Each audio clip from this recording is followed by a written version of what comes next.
amazing viewers. Thank you so much for joining me on my program once again. I appreciate you wherever you are connecting from.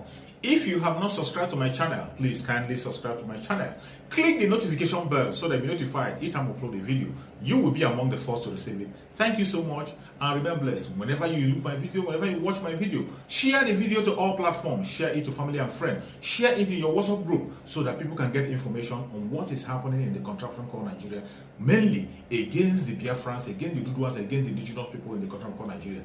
I try as much as possible to set the record straight. I don't preach hate speech. I don't speak against people. I set the record straight. The only important thing I do here is to make sure that the plight of the people remains on the front burner and the world will know the true story of what is going on in the contraption called Nigeria. Remember, they will always change the narrative. The government will always try as much as possible to use the conventional media to change the narrative, but that I will not allow. In this platform, we'll set the record straight and we'll say it the way it is. Not preaching hate speech, not by talking down to anybody, but setting the record straight and bringing the information to the front burner and letting the world know the exact situation of things. Each time you watch my video, you can equally go to the comment section, put down your comment, say it the way you feel it. It's so welcome. You can criticize if you so desire, but do it constructively so that we can be able to learn from one another. That is why I'm here. And now, I'm going to share with you a very important video. I hope after watching the video from the beginning to the end, you're going to enjoy the video and you continue to stick around and be able to enjoy the rest videos that are going to be coming your way from time to time. Thank you so much for coming. Today, the video I'm going to share with you is a very important video. So as presidential political campaigns in Nigeria are set to begin in full force, today we turn our focus on the opposition People's Democratic Party and the political and internal wrangling happening there. The party in power for 16 years until 2015 is seeking to wrestle power back from the ruling All Progressives Congress in 2023. Former Vice President Atiku Abubakar and ex-Senate Presidents Pius Anyim and Bukola Saraki, among many others, are all said to be interested in the party's presidential nomination. But they are all over the age of 60 and seen as too old by some members of their own party. A pressure group has warned against choosing a man in his 70s as a presidential contender, as it may cost the party the election. There are also questions of zoning of the presidential ticket to the south and accusations of a potential hijacking of that ticket by PDP governors. So a real quagmire of issues for the opposition party continues. Well, for more on these issues, I have in the studio with me a member of the PDP, Kasim Afegbua. Chief Kasim, good to have you. Thank you very much.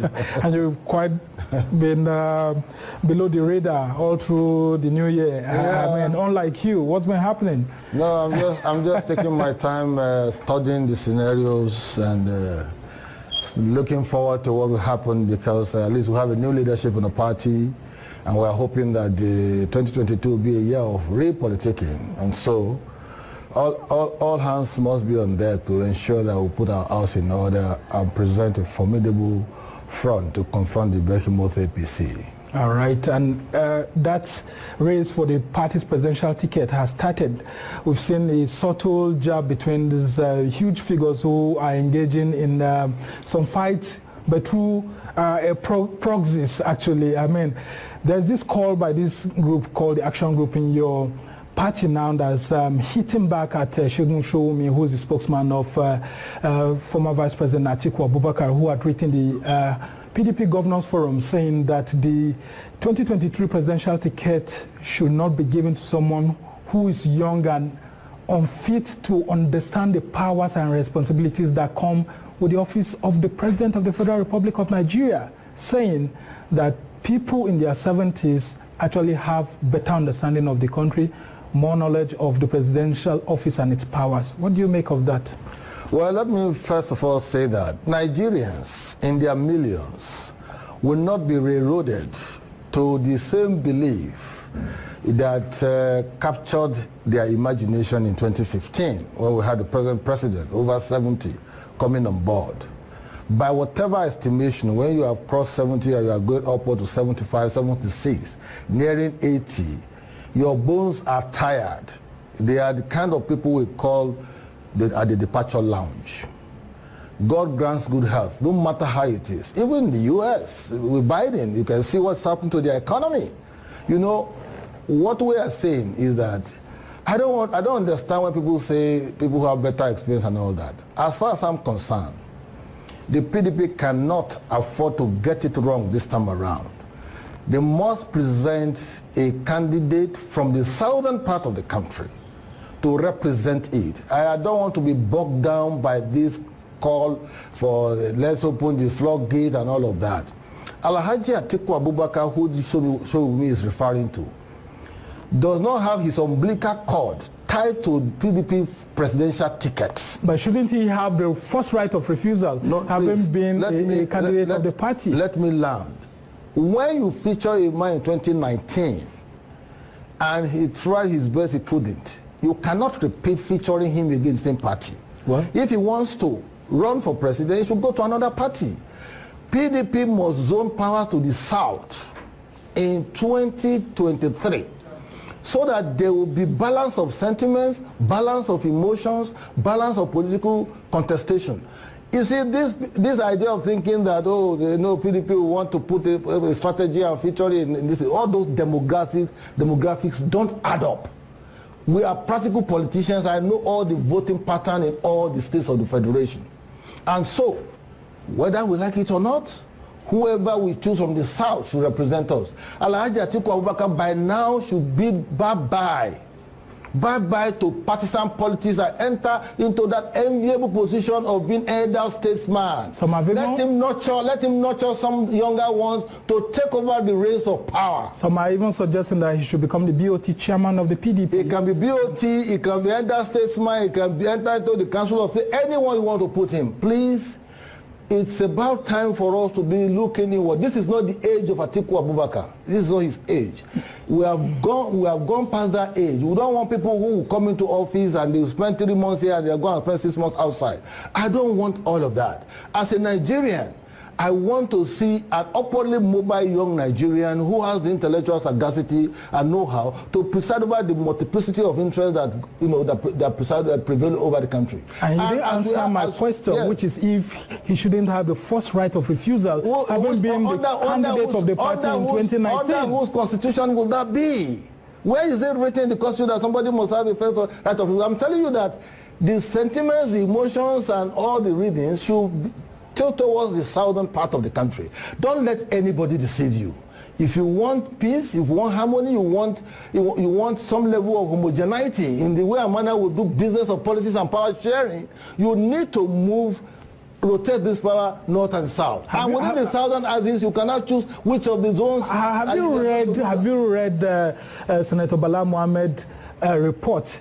I mean, the governor of Bauchi State, who in his report opened up and advised that the PDP presidential ticket should be left open for all parts of the country to contest. It is not going to be in 2023. Why? Let us also have the opportunity of having a candidate from the south. If he wins, fine. If he loses, we know that we have balanced the equation. I thought Southerners were more for merit and not zoning. You see, I don't, Somna, look at the scenario. Bala Mohammed has written a report that they advise the party.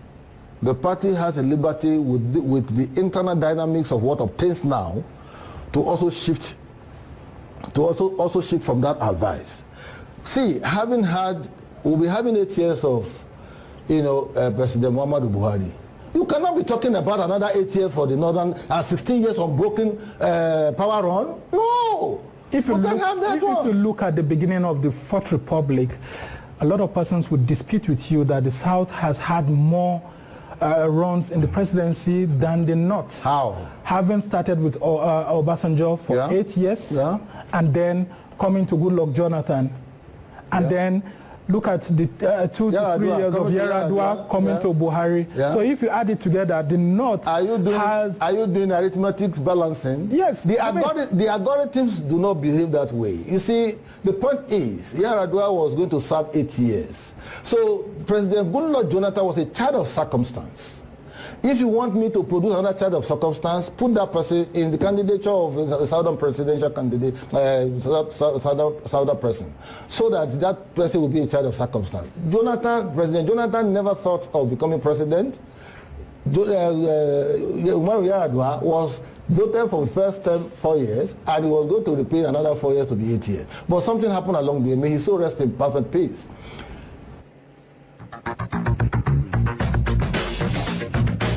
Mac and cheese is an amazing pasta dish.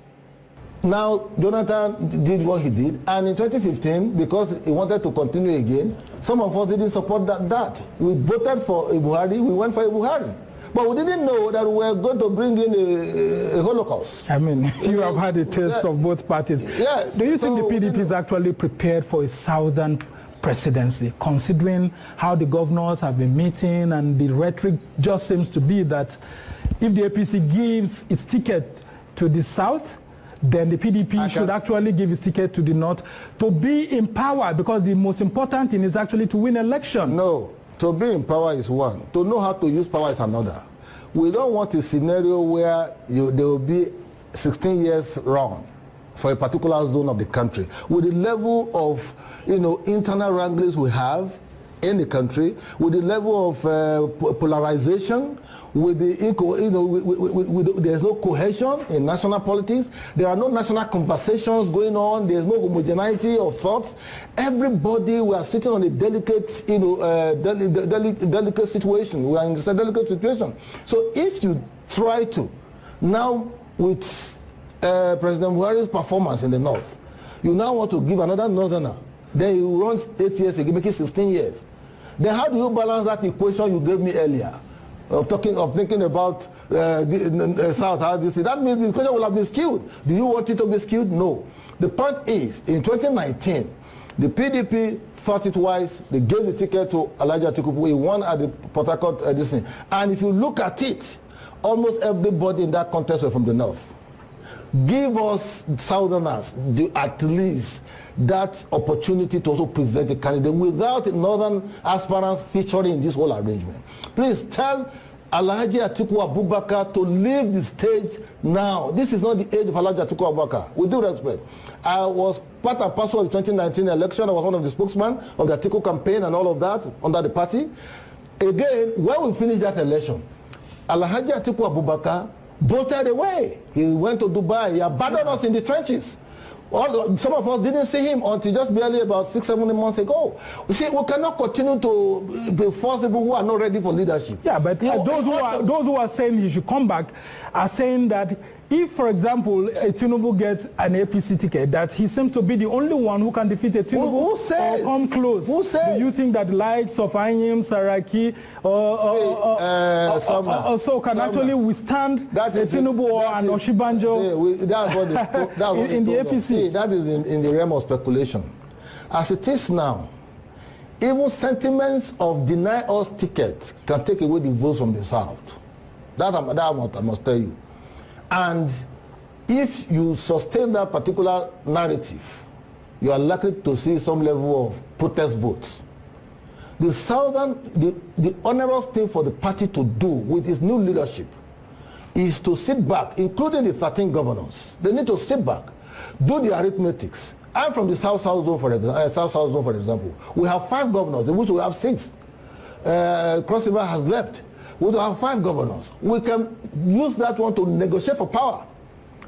Anybody who is telling you that the votes are not in the south is telling you lies. Go and look at the demographics. This is what I'm telling you. You see, it is not the number of votes you register or the number of underage children you bring out to vote on election day that matters. The new innovation being put in place by INEC is going to be an eye-opener for anybody.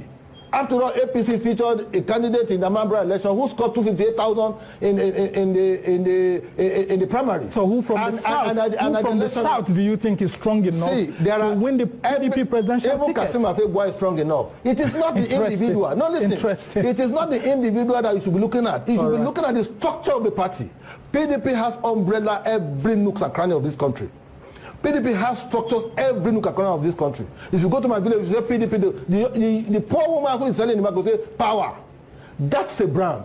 All you need to do is to plug somebody, put in that brand, and you ignite the process. Anybody will think that and no one individual can shoulder the responsibility of election conduct. No one individual, not even one government. When we come back from the break, we'll talk about financing the party and then running, a presidential campaign, considering how costly it can be. Sometimes you're watching the Arise interview, plenty more still ahead. Stay with us.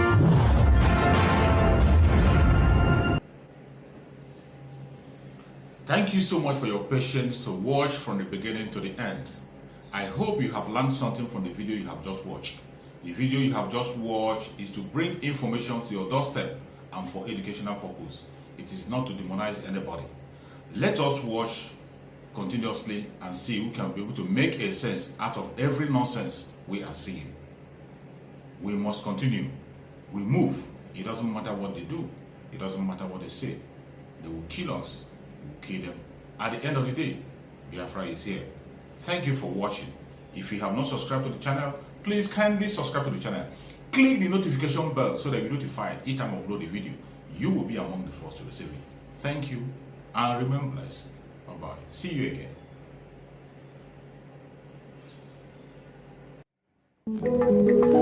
again.